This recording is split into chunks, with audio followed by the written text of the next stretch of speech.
Hello বন্ধুরা, দেখতেই পাচ্ছ আমি কেক বানানোর সমস্ত জিনিসপত্র নিয়ে বসে পড়েছি। তো প্রথম বানাচ্ছি আজকে, তাই দেখে নাও আমি কেমনভাবে বানাচ্ছি। প্রথমে নিয়েছি টুটি ফ্রুটি, তারপর নিয়েছি কিশমিশ, তারপর কাজু, আর ডেকোরেশনের জন্য আমি নিয়েছি চকো কুকি, ছোট ছোট কুকি চকো, এই কটা আমি নিয়েছি। আর নিয়েছি ময়দা, চেলে নিতে হবে ময়দাটা ভালো করে যাতে কোনো লাঞ্চ না থাকে। আর এই কাপের আমি 4 কাপ ময়দা নিয়েছি। ঠিক এই কাপ দিয়ে সমস্ত কিছু নেব। ঠিক এই কাপেরই আমি 2 কাপ চিনি নিয়েছি। আর এই কাপেরই আমি 1 কাপ নিয়েছি দুধ। আর নিয়েছি আমি 4টে মোল্ড, দেখতেই পাচ্ছ কেক বানানোর। আর নিয়েছি ডিম, আর বেকিং পাউডার, বেকিং সোডা, আর ভ্যানিলা এসেন্স।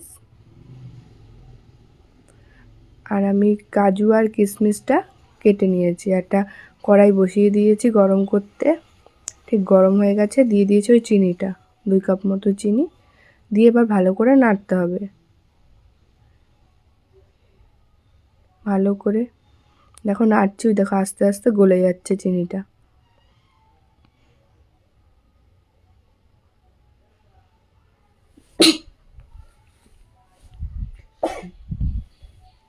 এই যে গলে গেছে। এখন আমি অ্যাড করবো ওর মধ্যে জল। আমি একটা ভুল করেছি, খুন্তিটা উঠিয়ে নেবে, উঠিয়ে তারপর ওই জলটা দেবে, তারপর আস্তে আস্তে। খুন্তির মধ্যে নাহলে ক্যারামেলের মতো লেগে যাবে। দেখো এটা লেগে গেছে, কিন্তু এটা আস্তে আস্তে ঘোরাতে ঘোরাতে দেখবে ওই খুন্তির থেকে সেটা ছেড়ে গেছে। কোনো ব্যাপার না, আস্তে আস্তে সেটা ঠিক হয়ে যাবে। আর আমি চকো কুকি বাদে এই বাদ বাকি সমস্ত কিছু যা কুচিয়ে নিয়েছি, টুটি ফুটি, কাজু কিশমিশ, ওটার মধ্যে দিয়ে দেবো নরম করতে।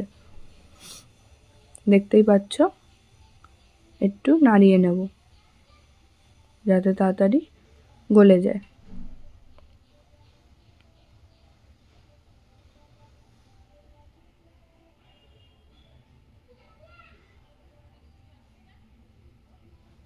এই যে হয়ে গেছে। এখন আমি একটা পাত্রে নামিয়ে নিলাম, যেই পাত্রে তোমরা ফেটাবে সেই পাত্রেই নামিয়ে নিলাম। আর ওই 4 কাপ ময়দা ওটাও ঢেলে দিলাম ওর মধ্যে গরম অবস্থাতেই।